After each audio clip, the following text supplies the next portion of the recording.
Hi guys, welcome to our channel market with Rahul Singh. आज हम लोग डिस्कस करेंगे कि अगले वीक पे क्या क्या ट्रिगर पॉइंट्स हो सकते हैं तेज उतार या चढ़ाव का कारण बन सके। तो इन चीजों को डिस्कस करते हैं। सबसे पहले one by one auto sales के डाटा आने वाले हैं जो कि डिसाइड करेंगे कि हमारा कंजम्पशन पैटर्न कैसा है इंडियन मार्केट का। लोग कार वगैरह बाई कर रहे हैं कि नहीं कर रहे हैं। जहां तक उम्मीद है ये थोड़ा बहुत बेटर आएंगे कंपेयर टू हमारे अक्टूबर मंथ से। नवंबर मंथ के थोड़े से बेटर होंगे, बट हाँ बहुत ड्रास्टिक चेंज नहीं होने वाला है।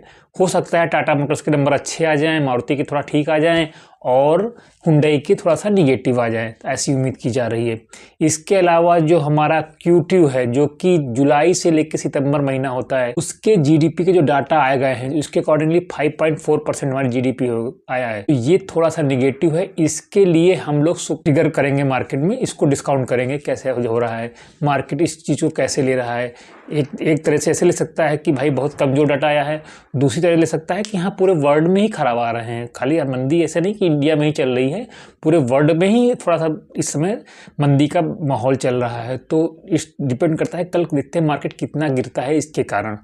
तो इसको भी कल हम फैक्टर इन करेंगे, कल को तो कल ही हो जाएगा फैक्टर इन। इसके अलावा क्या है, अगले हफ्ते में आरबीआई की मॉनेटरी पॉलिसी है जो कि 4 से लेकर 6 तारीख तक चलेगी और 6 तारीख को सुबह 10 बजे शक्तिकांत दास साहब हमारे बोलेंगे। तो 6 तारीख के दिन लोग बैंक निफ्टी वगैरह जो लोग करते हैं, क्योंकि बैंक का ही पॉलिसी है, तो केयरफुली करिएगा, ध्यान देके करिएगा कि आरबीआई की पॉलिसी है जिसका अनाउंसमेंट 6 तारीख को 10 बजे होगा। तो हमारे शक्तिकांत दास साहब आएंगे जो आरबीआई गवर्नर हैं, वो ब्रीफ करेंगे। तो उसके अकॉर्डिंगली भी मार्केट पे असर पड़ेगा, मार्केट में तेज उतार या चढ़ाव हो सकता है इस कारण भी। इसके अलावा हमें और क्या ध्यान देना है अगले हफ्ते, तो हमें एफआईज का जो फंड फ्लो है उसे भी ऑब्जर्व करना है। हालांकि नवंबर मंथ में उनका फंड फ्लो थोड़ा सा लिमिटेड हुआ है, जितनी तेज़ी से वो लोग सितंबर में निकाल रहे थे या अक्टूबर में निकाल रहे थे उसके कंपेयर में थोड़ा सा कंट्रोल में आए हैं अब। लेकिन अब हमें दिसंबर में भी उनको ऑब्जर्व करना है कि कैसा रहा। हिस्टोरिकली देखा गया है कि लास्ट 10 बार में 6 बार वो लोग पॉजिटिव बायर रहे हैं दिसंबर में। तो इस बार क्या होता है वो भी हम ऑब्जर्व करेंगे। इसके अलावा जो मेन चीज़ है ग्लोबल क्यूज को भी हमें अच्छे से ध्यान देना होगा। एक रसिया यूक्रेन का तो चल ही रहा है, अब और इंटेंसिफाई हो रहा है। इसके अलावा सीरिया में भी नया मोर्चा खुलता चला जा रहा है। उनके अलेप्पो सिटी में रसियन जो फाइटर प्लेन्स थे उन्होंने कारपेट बॉम्बिंग की है, तो मतलब पूरा कारपेट बॉम्बिंग करके पूरा हटा दिए हैं जो उनके रिबल लोग थे।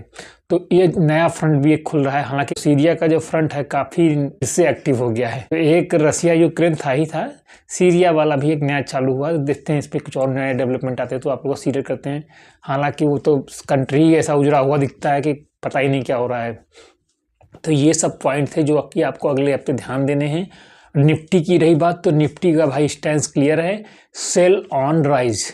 जब तक ये निफ्टी क्लियर कट है 24,500 को पार नहीं करता है तब तक आपको सेल ऑन राइज पे ही बने रहना है, इसी में आपको ज़्यादा फायदा होगा। इसके ऊपर जाने के बाद ही कुछ हमें पॉजिटिव चीज़ों के बारे में सोचना है या हमें लॉन्ग ट्रेड इनिशिएट करनी है। अदरवाइज क्या करना है, जैसे देखें कि आप मार्केट डे हाई के आसपास है और वहाँ पे रिजेक्शन आ रहा है प्राइस में, तो आप डे हाई का स्टॉप लॉस ला के एक शॉर्ट पोजीशन बना सकते हैं। तो इस टाइप से करके आपका ट्रेडिंग स्टडी होना चाहिए कि हर रैली को आपको सेल ऑन राइज करना है। इस तरह से करेंगे तो आई थिंक आपका ट्रेड प्रॉफिटेबल रहेगा, क्योंकि जो ट्रेंड्स हैं वो बहुत ज़्यादा अच्छे नहीं हैं। चाहे आपका ग्लोबल क्यूज के बेस पे हो, चाहे आपका Q2 का जो जीडीपी डाटा है उसके बेस पे हो, चाहे जो ऑटो सेल्स के नंबर वगैरह आ रहे हैं उनके बेस पे हो।